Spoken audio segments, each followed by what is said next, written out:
Ce sont des gens qui parlent avec leurs frères et sœurs. Les autres parlent avec les opposants. Vous savez les discours avec des les opposants. Ils parlent avec, je peux prendre l'exemple avec, ils lisent Michel. Oui. Michel, quand il paraît... Michel, c'est Moukébaye. Quand il paraît, eh ben, c'est un homme d'analyse. Et quand il analyse, c'est un indigné qui fait des analyses. Il peut applaudir, mais à 20%, à 10%. 5 surtout. À 5%.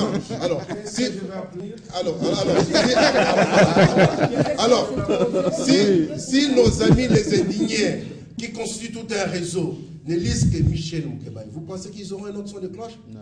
Jamais ils iront lire un journal qui appartient à la majorité, L'Avenir par exemple, où Diana fait la part belle à la majorité, pouvoir, où tout est blanc. Voyez-vous. Maintenant, ils se sont dit, écoutez, non, les critiques, ce n'est qu'un exemple. J'ai salué mon grand frère Diana en passant. C'est-à-dire qu'ils sont en train de s'organiser.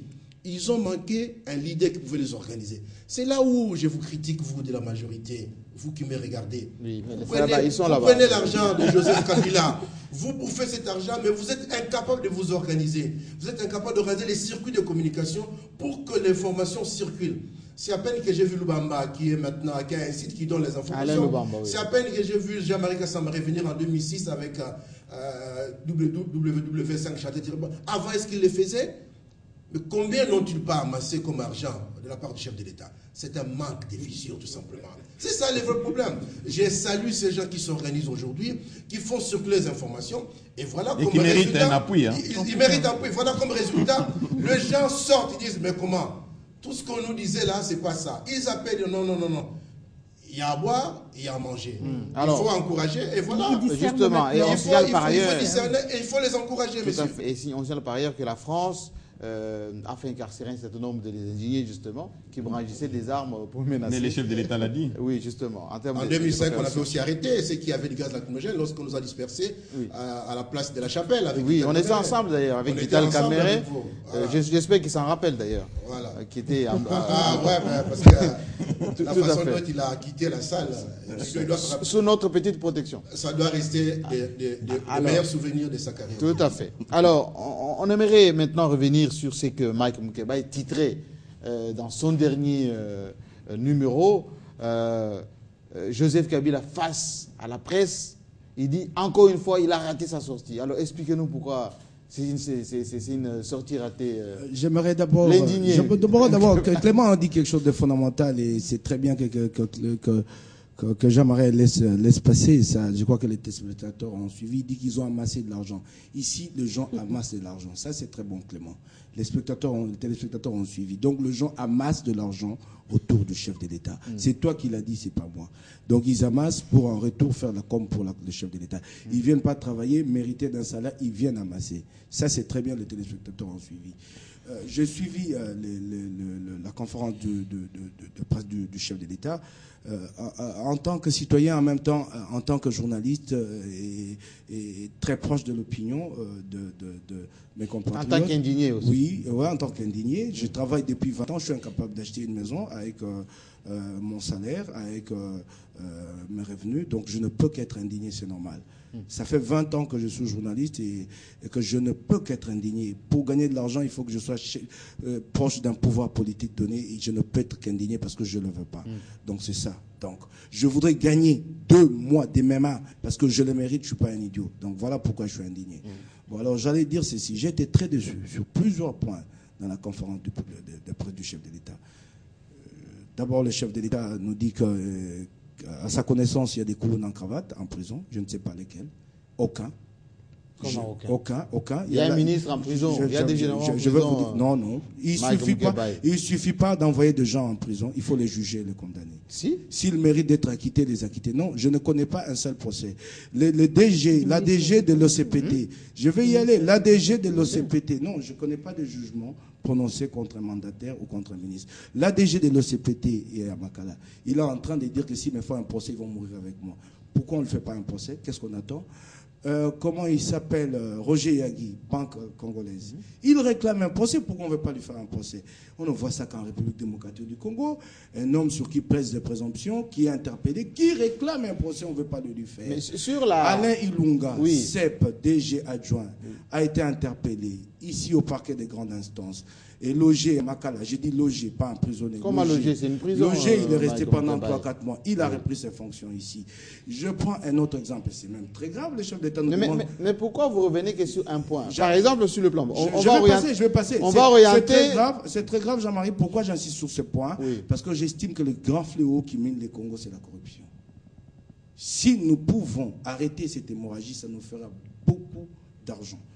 Tant que nous ne combattrons pas la corruption, il n'y a pas de volonté d'avancer. Je vais vous donner un exemple quand on parle de la corruption. Le chef d'État a sorti il y a quelques années, je crois 2008, la nomenclature de son cabinet, avec un conseiller spécial chargé de la lutte contre la corruption. L'a-t-il déjà nommé jusqu'à aujourd'hui? Le poste est resté vacant. Si on posait la question à l'envers, Mike, à l'envers, ok. On posait la question à l'envers. Moi, j'ai eu des journalistes il y a quelques temps qui étaient partis couvrir la conférence de presse de l'IDPS. Oui. Et ils sortent de là pour dire que l'attaché de presse qui était censé gérer les coupages, en fait, entre guillemets, pour ceux qui nous suivent à l'étranger, c'est les rétributions des journalistes lorsqu'ils couvrent une conférence de presse. Eh bien, l'attaché de presse de l'IDPS qui devait gérer ces journalistes, leur a dit gentiment, on n'a rien à vous donner, repartez. Oui. Dans la paix du Christ. Alors que Etienne Tshisekedi avait prévu une rétribution. Attendez que je termine. Il faut que la tolérance zéro fonctionne aussi, même quand on n'est pas au pouvoir. Etienne Tshisekedi avait prévu une rétribution à $10 pour les journalistes. N'est-ce pas? Maintenant, dès que les gens sont partis, ils étaient indignés, comme vous. On a dit, revenez. Et lui-même, le responsable, était justement furieux de la manière dont son attaché de presse a géré les journalistes. Est-ce que ce genre de choses, vous les dites aussi? Jean-Marie, vous m'avez posé la question sur la conférence de presse du chef Oui, de mais l'État. il faut quand même faire les rapports avec ce qui se passe de l'autre côté. Je suis en train de répondre. Il faut faire une analyse globale. Je crois que le chef de l'État, lui, détient nos destins entre ses mains. Et cette question, mais ceux qui aspirent à le devenir, cette question que tu m'as posée est beaucoup plus fondamentale. Je vais y répondre. Si tu veux que par la suite, je réponde à la question. Il faut répondre à celle-là aussi. À la question qui concerne l'UDPS, qui est d'abord, d'ailleurs, à ce stade, quand tu l'as dit, ça c'est vraiment une affaire privée entre un parti politique et des journalistes. Et non, ils n'ont pas un pouvoir d'État qu'ils exercent. Joseph Kabila, il prend une décision ce matin, ça peut changer notre destin à toi et à moi, tel que nous sommes assis sur ce plateau. Je crois que ce qu'il dit... Donc les qualités, il faut seulement les décultiver quand on est au pouvoir. Non, je ne les dis pas. Je n'ai pas dit ça, Marie, mais si tu peux me laisser le temps d'avancer. Oui, monsieur. Alors, j'ai suivi les chefs de l'État dans cette conférence. Je parle d'abord de cet aspect qui est fondamental pour mon pays. Et je reste convaincu que si un pouvoir qui arrive ici n'est pas capable de combattre la corruption, tu es journaliste comme moi, ils sont sur le plateau, ils diront non. Ils savent combien les gens s'enrichissent chaque jour ici. Nous le savons tous. Mais il y a même pas à charger de... aussi, hein, non, c'est pas ça le problème, Jean-Marie. Il faut qu'on fasse circuler la parole. Oui, il faudrait pas. Bon, je n'aurais pas peut-être eu le temps de passer à d'autres sujets, mais il faudrait pas s'excuser par rapport aux fautes du passé. Ne bâtissons pas notre pays en flagellant le passé, en flagellant ceux qui ont été au pouvoir. Posons-nous des questions sur notre responsabilité aujourd'hui. Je termine par là en disant une question aussi fondamentale que l'eau et l'énergie. J'ai suivi les chefs de l'État, je n'ai pas trouvé une réponse. Parce qu'il a commencé par parler de l'origine. À l'origine, et il a même à un moment donné cité la Bible. À la Bible, on dit ce qui est à l'origine. Je crois que sur ce genre de questions, je pense que sur ce genre de questions, il faut être vraiment précis. C'est dire clairement à sa population que quand je suis arrivé, tant mieux si Mobutu a mal géré, tant mieux s'il y en a d'autres. D'ailleurs, ils sont les plus nombreux dans le camp de Joseph Kabila, ceux qui ont géré avec Mobutu, ça on l'oublie. Mais il faut dire clairement au peuple que je suis arrivé au pouvoir en 2006. Voilà où j'ai trouvé les taux de dessert d'électricité et d'eau. Non. Il a dit que non, Mike, il ne faut pas qu'on soit sélectif. Il a bien dit les barrages n'étaient pas entretenus. Ça fait plus de 20 ans, 30 ans, c'était pas entretenu. Mais il est toujours pas. On est en train de lancer de nouveaux barrages. Il a fait Kakobola avant-hier. Lundi, il va être à Kananga pour Katene. Je termine quand tu parles de Kakobola. Oui. J'ai accompagné les chefs de l'État en 2001. À Kikwit, il a dit au Kikitois, Je suis venu et je vous promets de construire Kakobola. Les travaux ont commencé?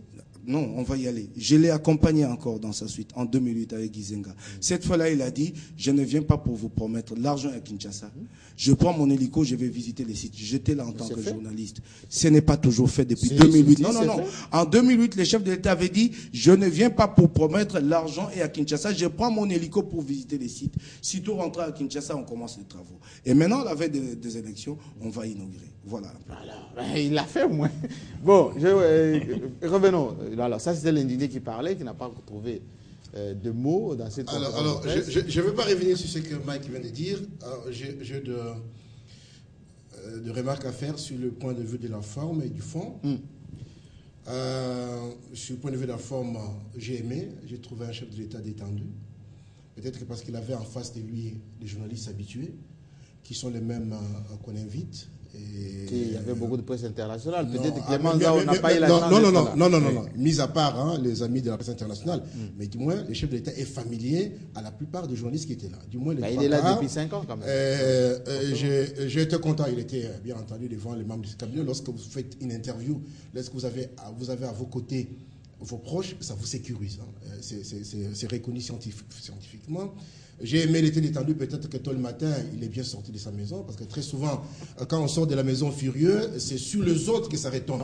Nous en avons l'expérience, nous qui sommes mariés, nous qui dirigeons, ça bardait à la maison, eh bien, tout retombe sur tout ça. Il y a des effets. On a senti que le chef était très détendu, là, bravo à son épouse, mais il y avait une mauvaise modération. Le modérateur doit savoir que le président de la République gère plus de 65 millions d'âmes. Il a plusieurs problèmes dans sa tête. Et lorsque vous le bombardez 3 questions à la fois, il est évident qu'il ne puisse pas répondre à toutes les questions. Le modérateur a mission de les lui rappeler. André Ngouej. Mauvaise modération. Et je pense même que le format même de la conférence de presse n'est plus idéal pour le moment ici. Le chef avait beaucoup à dire. J'aurais souhaité qu'on donnât à chaque journaliste 5 minutes. Il est face au président de la République. Il y a une interactivité à ce moment-là, même si le chef répond et qu'il sent qu'il n'a pas épuisé sa pensée, il peut le relancer. Vous avez vu, le chef de l'État se rappelait l'autre question par après, lorsque les autres intervenants posaient la question. Le modérateur aurait pu le lui rappeler. C'est ça le malheur. Je suis André Ngouej, je pense qu'il va prendre.